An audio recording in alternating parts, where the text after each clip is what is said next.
बहुत पुराने ज़माने की बात है, जब ना बड़े बड़े शहर थे, ना तेज रफ्तार ज़िंदगी। लोग सादगी से जीते थे और दिलों में अल्लाह का खौफ और मोहब्बत होती थी। उसी दौर में एक छोटी सी बस्ती थी, जहाँ एक अनाथ बच्चा रहता था।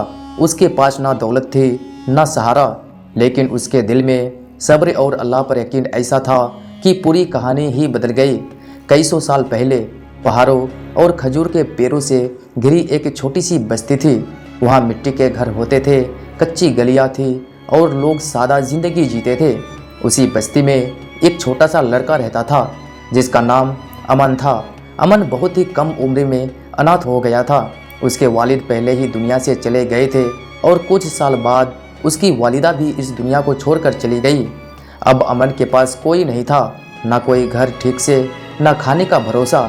वह अक्सर पुराने कपड़े पहनकर बस्ती की गलियों में घूमता रहता था। कभी किसी के घर के बाहर बैठ जाता, तो कभी मस्जिद के आंगन में चुपचाप बैठ जाता। कभी कभी बस्ती के नेक लोग उसे थोड़ा सा खाना दे देते, लेकिन कई रातें ऐसी भी होती थी जब अमन भूखा ही सो जाता था। फिर भी उसके चेहरे पर शिकायत नहीं होती थी। उसके होठों पर अक्सर एक ही बात होती, अल्लाह मेरे साथ है, मेरा रब मुझे देख रहा है। हर सुबह जब फजर का वक्त होता और मस्जिद से अजान की आवाज़ गूंजती, तो अमन सबसे पहले मस्जिद पहुंच जाता। मस्जिद पुरानी थी, मिट्टी और पत्थरों से बनी हुई। वहाँ कुछ बुजुर्ग लोग बैठकर कुरान पढ़ते थे। अमन भी चुपचाप एक कोने में बैठ जाता और ध्यान से कुरान पढ़ने की तिलावत सुनता।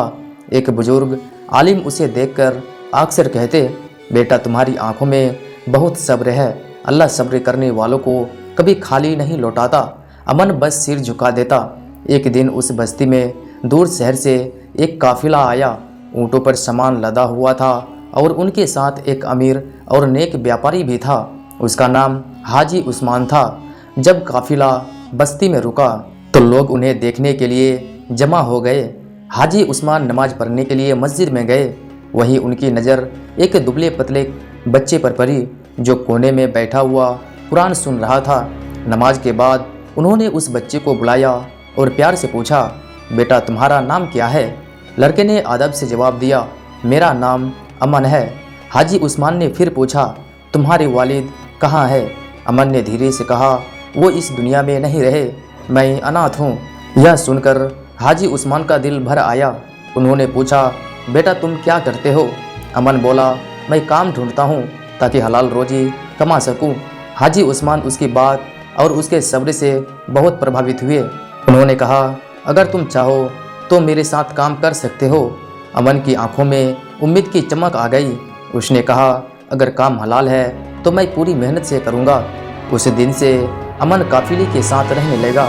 उसका काम था ऊँटों का ख्याल रखना, सामान संभालना और छोटे छोटे काम करना।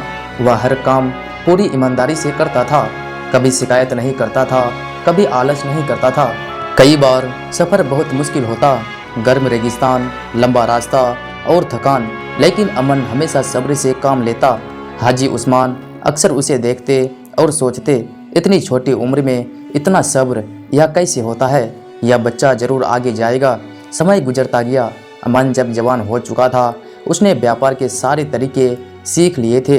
एक दिन हाजी उस्मान ने अपने साथियों के सामने कहा, आज से इस कारवा के कई काम अमन संभालेगा, क्योंकि यह भरोसे के काबिल है। सब लोग हैरान थे। एक अनाथ बच्चा जो कभी भूखा सोता था, अब एक बड़े कारवा की जिम्मेदारी संभाल रहा था। अमन की आंखों में आंसू आ गए। उसे अपने पुराने दिन याद आए, मस्जिद का कोना, भूखी रातें और लोगों की बातें। उसने आसमान की तरफ देखा और दिल में कहा, या अल्लाह तूने मेरे सब्र को बेकार नहीं जाने दिया। उस दिन के बाद अमन सिर्फ एक व्यापारी नहीं रहा, वह गरीबी की मदद करता, अनाथ बच्चों को सहारा देता और हर किसी से कहता, मुश्किल वक्त में सब्र करो, क्योंकि अल्लाह सब्र करने वालों के साथ है। दोस्तों, इस कहानी की सबसे बड़ी सीख यह है कि सब्र और अल्लाह पर भरोसा कभी बेकार नहीं जाता। अगर इंसान मुश्किल वक्त में भी शिकायत करने के बजाय सब्र करे, तो एक दिन अल्लाह उसकी हालत बदल देता है। उम्मीद है यह कहानी आपको ज़रूर पसंद आई होगी। अगर आपको यह कहानी पसंद आई तो इसे ज़रूर शेयर कीजिए, ताकि और लोगों को भी सब्र और भरोसे की यह खूबसूरत सीख मिल सके। और हमेशा याद रखिए, अल्लाह सब्र करने वालों के साथ होता है।